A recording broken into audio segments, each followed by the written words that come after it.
Yorkshire Waters calendar. Sadly, it runs out in mid-July. That's a bit of a drawback, but there we go. Still a minute or two to go, so in case some viewers may not have cable or satellite TV, we can do a quick trawl around some of these satellite channels for you to see how they're covering New Year's Eve. Here on UK Living, for example, there's a special Hogmanay interview there with a Scotsman. Well, of course, Hogmanay is a very important celebration. On the shopping channel, you can buy an orange squeezer. This attractive and stylish juicer from can be used for a just Scotsman. Over on Discovery Channel, there's a documentary on the life cycle of the female otter. Oh, it's presented by a Scotsman again. And on the Playboy Channel, finally, there's the Swedish film Sven and Erika, and a Scotsman. Of course, all of tonight's show has been brought to you without the aid of kilt or bagpipe. I hope you appreciate the effort that's gone into doing that. And in the remaining seconds until midnight, as we brace ourselves for that almighty dong, let's just remind you of the New Year's Honours list, which you may have missed yesterday.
Many thanks for watching. Thanks to my guests. Earlier on, we conducted a poll with the audience as to whether I should end with singing a song or hurling myself from the top of Big Ben. So thanks for your votes and Happy New Year.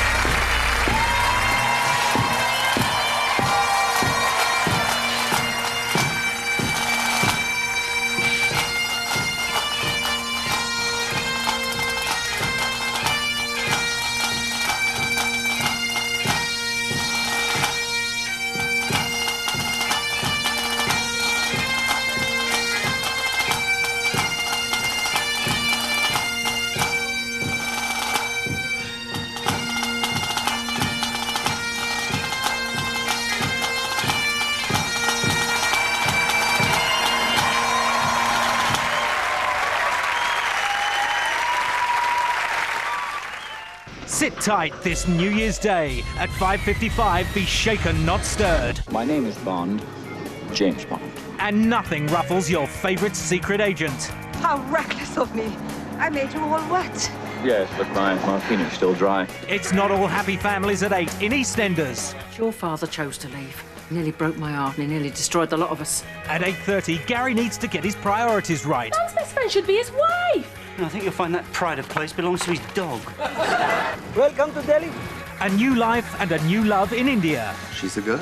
Do girls not like me? The Peacock Spring at 9, with top football action in Match of the Day at 10:45 and the Stones play out at 11:35. Which one are you, dear? Prime Minister's biography, Home for Lost Dogs, or Press Flowers? Lady detective. Patricia Routledge is Hetty Wainthropp, housewife turned super sleuth, and Jeffrey's her sidekick. Did you kill her? Don't be stupid. There's something here that doesn't add up. Hetty likes things to add up. Malcolm goes there bird watching. That girl commits suicide, and he disappears the same day. There must be a connection. Money for drugs. You jump into conclusions, Jeffrey. I've a good coach, Mrs. Wainthropp. Olympic standard. Hetty Wainthropp Investigates, Wednesdays at 9:30 on BBC1. Gary Glitter and Big Country are among the stars of Europe's biggest Hogmanay party, live from Edinburgh Castle, here on BBC1 in 5 minutes.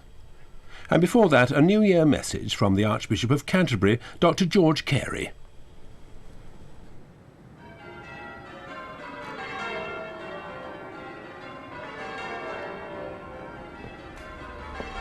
Good morning and a very happy New Year. One of the things I enjoy most when I'm down here at Canterbury is to walk through these cloisters built so many hundreds of years ago. When I do so, I become very conscious of the passing of time. Thomas Becket walked here just before he was martyred, and these small gouges were part of a 15th century game that boys training to be monks used to play. But one of the most exciting features of this place was the discovery of a pocket sundial some 60 years ago. It's about 1,000 years old and was found a few yards from here. It belonged most probably to one of the cathedral clergy, or even to a member of the Archbishop's household. It's an exquisite piece of Saxon workmanship and is one of the earliest known to us.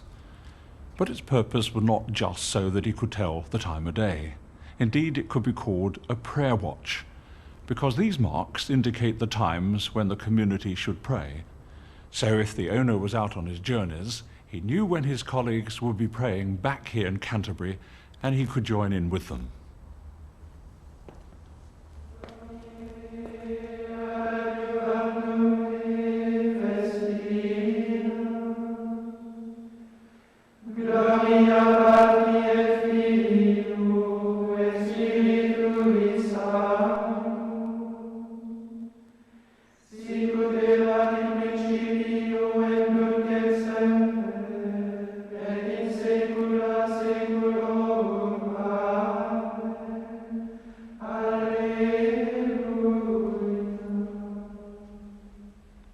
In the cathedral library, there's evidence of the importance of another person attached to prayer. It's a private prayer book known as a Book of Hours. This one dates from the 15th century and was probably owned by a layperson rather than a clergyman. These pictures and words were there to help him to pray, and I'm in no doubt, looking at it, that they did so. Just look at this lovely one for Christmas, for example. The pocket sundial and the Book of Hours show how people long ago felt a need for God. Well, we might say people long ago had such spiritual needs. We're different. We're modern people. We don't need God. I question that kind of self-reliance. Wherever I went in 1995, I noticed a real spiritual yearning in the people I met. Sometimes that has been in the hardest of circumstances. During a recent visit to Bosnia, I was able to take part in a service in the cathedral in Sarajevo. While I was there, I spoke to many people who told me they'd met with God in a new and life-giving way in the midst of their suffering. But it's not just in hardship that people search for God. In every group I meet, people are looking for fresh hope and a new quality of life. We know that fleeting time will eventually take away from us all our precious ambitions and dreams.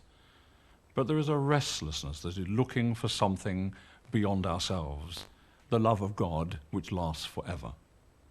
Places like this cathedral point us beyond the present to the possibility of a relationship with Almighty God, which so many have known down the centuries. The sundial and the Book of Hours also remind me that this relationship rarely grows by accident.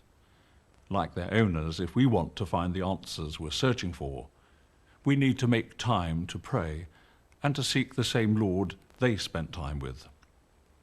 Perhaps that's a resolution that you and I need to add to the others we may have made to make time for God in 1996.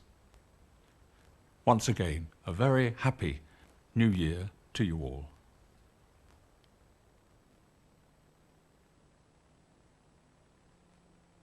Supergrass, Alanis Morissette and Eric Clapton join Jools Holland on BBC2 now to play in the new year.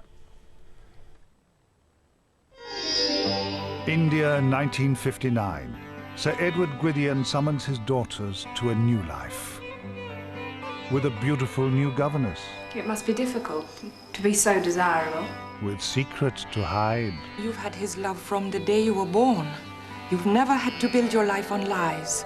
And a new friendship which threatens to destroy the family forever. The Peacock Spring, New Year's Day at 9 on BBC1. This Christmas, take a front row seat for the best in music.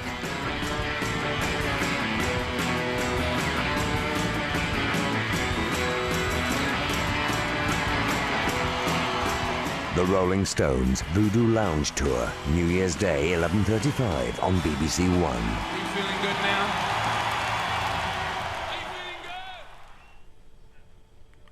Start the new year with a cheeky chuckle in 50 minutes on BBC1 with the Carey On Camping Gang. Now, BBC1 says Happy New Year to Gordon Kennedy and Lorraine Kelly, live in Scotland.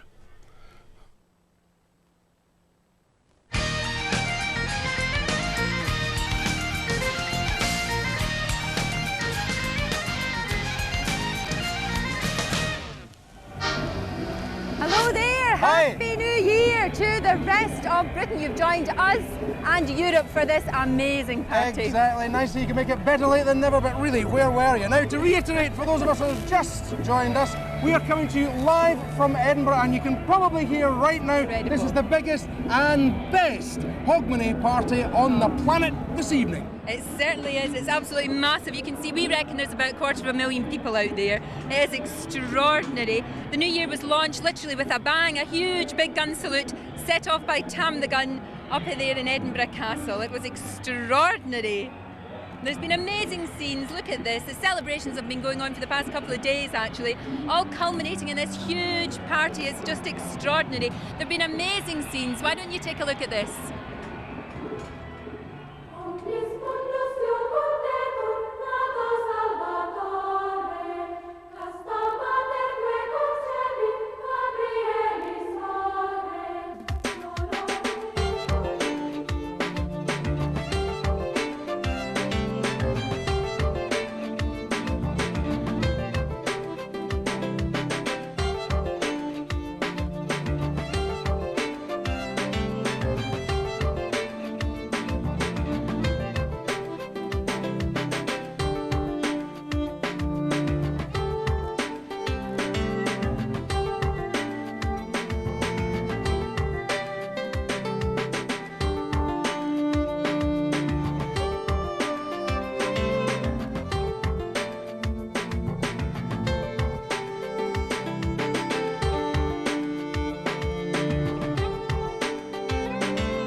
That was extraordinary, wasn't it? Absolutely. Great stuff. We've come in out of the cold to welcome one of Scotland's finest musicians. I think it's all right if you're down there in the crowd. Yeah, you like, can keep on your huddled. But being 5 floors up, It's a tad on the cold side. Just a bit. Sorry.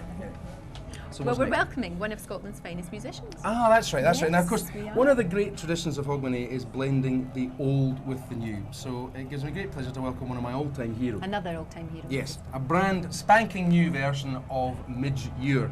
And he's going to be giving us the world premiere of his version of Scotland's other national anthem, which of course is Scottish Soldier.